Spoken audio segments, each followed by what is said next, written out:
Chennur municipality పరిధిలో ప్రచారం చివరి రోజు సాయంత్రం 5 గంటల వరకు ప్రచారాన్ని ముగించుకొని మా పార్టీ లీగల్ సెల్ బాధ్యతలు ఈ ప్రాంతంలో చూస్తున్నటువంటి అడ్వకేట్ మల్లేశం గౌడ్ అన్న ఆహ్వానం మేరకు వాళ్ళ ఇంటికి ఇక్కడికి టీ తాగడానికి మేము మా నాయకులం రావడం జరిగింది. మంత్రి వివేక్ గారి ప్రోద్బలంతో ఎంఆర్ఓ గారు, అధికారులు, అదేవిధంగా పోలీసులు పెద్ద ఎత్తున వచ్చి ఈ ఇల్లంతా రైడ్ చేసి సోదాలు నిర్వహించినారు. ఎందుకు సోదాలు నిర్వహించినారు, ఎందుకు రైడ్ చేసినారు, మరి ఏం దొరికిందంటే ఏం లేదు. ఎందుకు వచ్చిందంటే మంత్రి గారి ఆదేశాలు.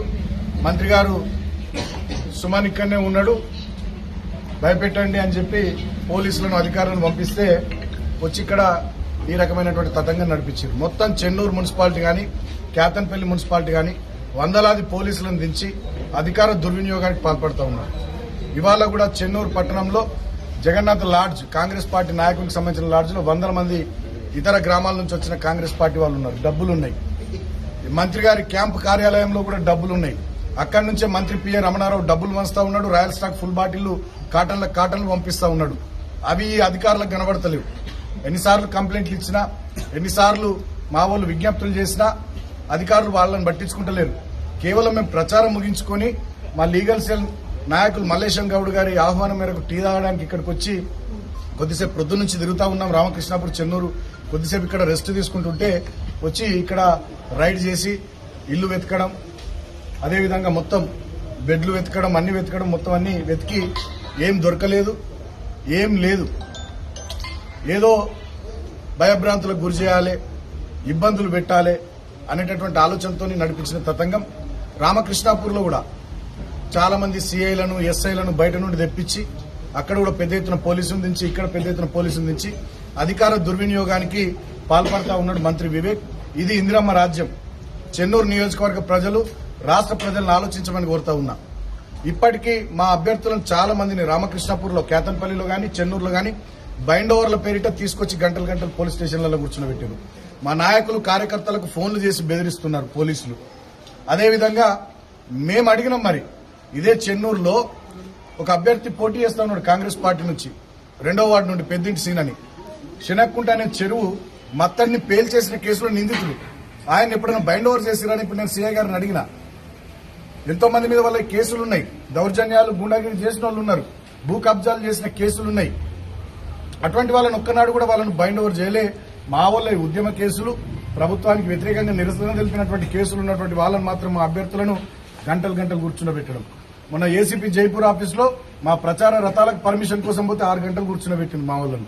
ఈ రకంగా మొత్తం ఇక్కడ గుండా రాజ్యం, పోలీసు రాజ్యం చేసేసి చెన్నూరుకున్న పేరు, ప్రతిష్టలను మంటగలుపుతున్నాడు ఈ మంత్రి వివేక్. దుర్మార్గం, దారుణం. ఇటువంటి దరిద్రపు, నీచపు పద్ధతులు గతంలో ఎన్నడూ మేము చేయలే. First time. గతంలో మేము మున్సిపల్ ఎన్నికలు చేసినాం, ఇక్కడ పంచాయతీ ఎన్నికలు చేసినాం, ఎంపీటీసీ, జడ్పీటీసీ ఎన్నికలు చేసినాం, ఎంపీ ఎన్నికలు చేసినాం. ఏ ఎన్నికల్లో కూడా ఫెయిర్ ఎలక్షన్ చేసినాం తప్ప, ఆయనను కూడా మంచిగా తిరగనిచ్చినాం తప్ప ఎన్నడూ కూడా ఇటువంటి దుర్మార్గాలకు మేము ఒడిగట్టలే. వాళ్ళ మొట్టమొదటిసారి ఒక రాక్షస పాలన, దుర్మార్గపు పాలన ఈ మంత్రి చేస్తా ఉన్నాడు. డెఫినెట్ గా ఆయనకే చుట్టుకుంటది. ఇది డెఫినెట్ గా ఆయనకే చుట్టుకుంటది. ఇది మంచి సాంప్రదాయం కాదు. నేను చెన్నూరు పట్టణ ప్రజలకు, కేతన్పల్లి పట్టణ ప్రజలకు విజ్ఞప్తి చేస్తా ఉన్నా. ఇట్లా పోలీసులను పెట్టి ఇళ్ల మీద దాడులు చేయించి, మా వాళ్ళని బైండ్ ఓవర్లు చేసి, వాళ్ళు వేలాది రూపాయలు వంచుకుంటూ, వందలాది బాటిళ్లు వంచుకుంటూ, అడ్డగోలుగా ఇష్టరీతిన బెదిరింపులకు, దౌర్జన్యాలకు పాల్పడుతున్న కేతన్పల్లిలో మా అభ్యర్థిని కిడ్నాప్ చేసుకుని పోయారు. గ్యాస్ నాని అని 16వ వార్డు అభ్యర్థిని. వాళ్ళకి అధికారం ఇస్తే, వాళ్ళు గెలిస్తే ఇంకేం చేస్తారు? ఉంచుతారా రామకృష్ణాపూర్ను, చెన్నూరును? ఆలోచించమని నేను ఈ 2 పట్టణాల ప్రజలకు నేను విజ్ఞప్తి చేస్తా ఉన్నా. వీళ్లకు ఓటనే ఆయుధంతో బుద్ధి చెప్పడమే సరైనది. వీళ్ళకి తగిన గుణపాఠం నేర్పాలి ఓటనే ఆయుధంతో అని చెప్పి నేను చెన్నూరు, కేతన్పల్లి మున్సిపాలిటీల ప్రజలకు విజ్ఞప్తి చేస్తా ఉన్నాం. డెఫినెట్ గా ఇది ఆడలేక మధ్యలో ఓడు అనేటటువంటి సామెతను గుర్తు చేస్తా ఉంది. ఓటమి భయంతోనే మా అభ్యర్థులను బైండ్ ఓవర్ చేయడం గాని, మేమున్నటువంటి ఇండ్ల మీద, మా అభ్యర్థుల ఇండ్ల మీద రైడ్ చేయడం గాని, ఈ రకమైనటువంటి దుర్మార్గాలకి మంత్రి గారు తెగబడతా ఉన్నారు. చెన్నూరు ప్రజల్ని కూడా ఆలోచించమని కోరుతా ఉన్నా. కేతన్పల్లి మున్సిపాలిటీ ప్రజలను కూడా ఆలోచించమని కోరుతా ఉన్నా. ఇటువంటి దుస్సంప్రదాయాలకు ఇవాళ ఉడిగడుతున్నాడు ఈ మంత్రి. డెఫినెట్ గా ఇది మంచి సాంప్రదాయం కాదు. ఇది ఖచ్చితంగా ప్రజలకు చాలా కోపం తెప్పించే సంఘటన. డెఫినెట్ గా దీని రిపర్కేషన్స్ చాలా సీరియస్ ఉంటాయి. ప్రజలకు కూడా నేను అప్పీల్ చేస్తా ఉన్నా, ఇటువంటి కాంగ్రెస్ పార్టీ పెద్దలకు ఇటువంటి మంత్రి గారికి ఈ కాంగ్రెస్ పార్టీ మోసాలు చేసింది పోయింది, ఇప్పుడు దౌర్జన్యాలకు కూడా దిగుతా ఉంది. కాబట్టి వాళ్ళకి తగిన రీతిలో ఎల్లుండి 11వ తేదీన జరిగే మున్సిపల్ ఎన్నికల్లో ఓటు ద్వారా బుద్ధి చెప్పాలని కోరుతా ఉన్నా. వాళ్ళ అధికారులు వచ్చినప్పుడు కూడా బాధ్యత గల పౌరులుగా, రాజ్యాంగాన్ని చట్టాలను గౌరవించే పౌరులుగా, ఒకసారి ఎంపీగా ఎమ్మెల్యేగా ప్రభుత్వ విప్పుగా పనిచేసిన బాధ్యతాయుతమైనటువంటి వ్యక్తిగా నేను, మా అడ్వకేట్ మల్లేశం గౌడ్ గారు కూడా వాళ్ళు రైడ్ చేసుకునేటప్పుడు కూడా పూర్తి స్థాయిలో మేము సహకరించినాం. ఎక్కడ మా కార్యకర్తలు కొంచెం కోపంకి వచ్చినా కూడా మా కార్యకర్తలందరినీ సముదాయించి, ఇంకా చాలా మంది కార్యకర్తలు ఇక్కడికి వస్తామంటే వద్దు, మీ వార్డులలోనే మీరు ఉండండి, అవసరం లేదని చెప్పి సముదాయించి అందరినీ వాళ్ళు రైడ్ చేసుకోవడానికి కూడా మేము సహకరించినాం, మేము కోఆపరేట్ చేసినాం. సో బాధ్యత కలిగినటువంటి వ్యక్తులుగా మేమేమి ఇట్లా ప్రవర్తిస్తా ఉన్నాం. బాధ్యతను విస్మరించి మంత్రి స్థాయిలో ఉండి ఓటమి భయంతో చెన్నూరులో కేతంపల్లి మున్సిపాలిటీలో ఈ రకమైనటువంటి దురాగతాలకు మంత్రి తెగబడతా ఉన్నాడు. రాష్ట్ర ప్రజానీకం అంతా దీన్ని గమనించాలి, చెన్నూరు నియోజకవర్గ ప్రజానీకం కూడా దీన్ని గమనించాలి. ఓటు అనే ఆయుధంతో ఈ మున్సిపల్ ఎన్నికల్లో కాంగ్రెస్ పార్టీకి బుద్ధి చెప్పాలని నేను విజ్ఞప్తి చేస్తా ఉన్నా. జై తెలంగాణ.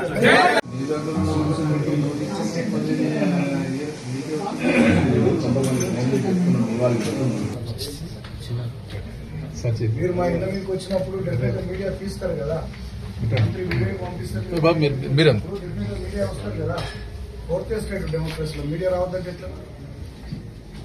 మరి మంత్రి వివేక్ గారు కూడా చెక్ చేస్తున్నారు.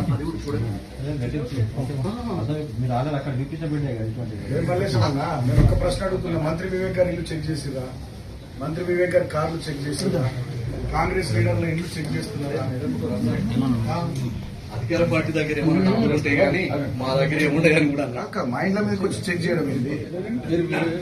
మా ఇంట్లో మీదకి వచ్చి చెక్ చేయడం ఏంది? మరి మంత్రి గారు ఇక్కడ ఉన్నారు కదా చెన్నూరులో, క్యాంప్ ఆఫీస్ చెక్ చేసిరా? కాంగ్రెస్ లీడర్లు చెక్ చేసిరా?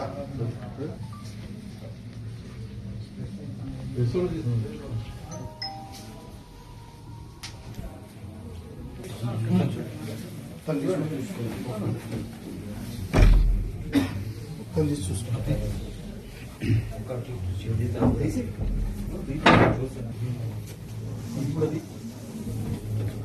చెన్నూరులో పోలీసు రాజ్యం నడుస్తుంది, మంత్రుల రాజ్యం నడుస్తుంది.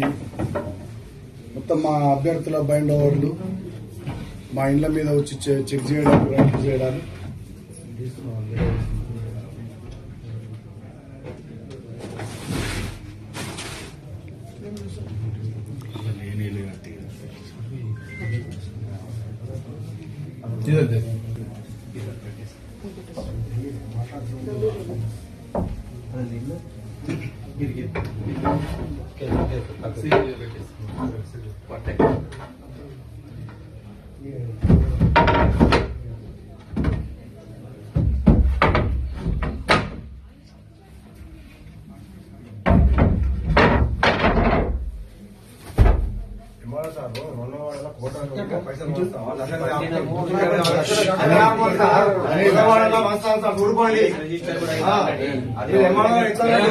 చూడండి ఇక్కడ ఏమైనా రాస్తారు మీరు.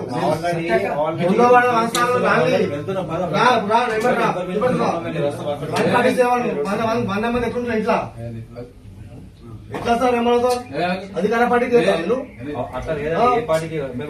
రాని సార్ రెండో వాళ్ళ 25 గంటల మంది ఉన్నది. వాళ్ళదేముంటారా, వాళ్ళ మంత్రి చెప్పిండు వాళ్ళు వచ్చారు అధికారులు.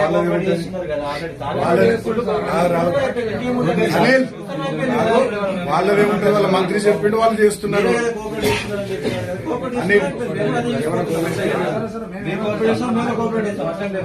బట్ ఎంఆర్ఓ సాబ్ నేను కూడా డిమాండ్ చేస్తున్నా, మంత్రి గారి ఇంట్లో ఇప్పుడు 10 కోట్లు ఉన్నాయి, మీరు మంత్రి గారి ఇల్లు కూడా అరేంజ్ చేయండి. నిజంగా మీరు ఫేర్ ఎలక్షన్ కండక్ట్ చేస్తున్నట్లయితే మీరు అధికారులు ట్రాన్స్పరెంట్ మంత్రి గారి మాత్రం ఖచ్చితంగా చెక్ చేయండి. మరి మా దగ్గర ఏమున్నాయి సార్ పైసలు, మా దగ్గర కోట్ల నిడిచిపెట్టి మామూలు మంత్రి గారి ఇల్లు చెక్ చేయండి. ఇప్పుడు వివేక్ గారి ఇల్లు చెక్ చేయండి, వివేక్ గారి కార్లు చెక్ చేయండి. జగన్నాథ్ లాడ్స్ లో మంది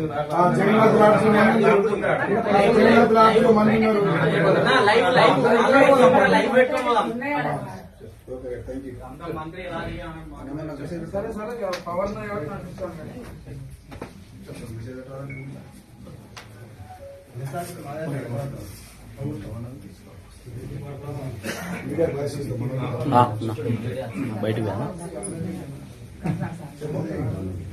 అధికార పార్టీకి వాపస్ పలుకుతున్నాం.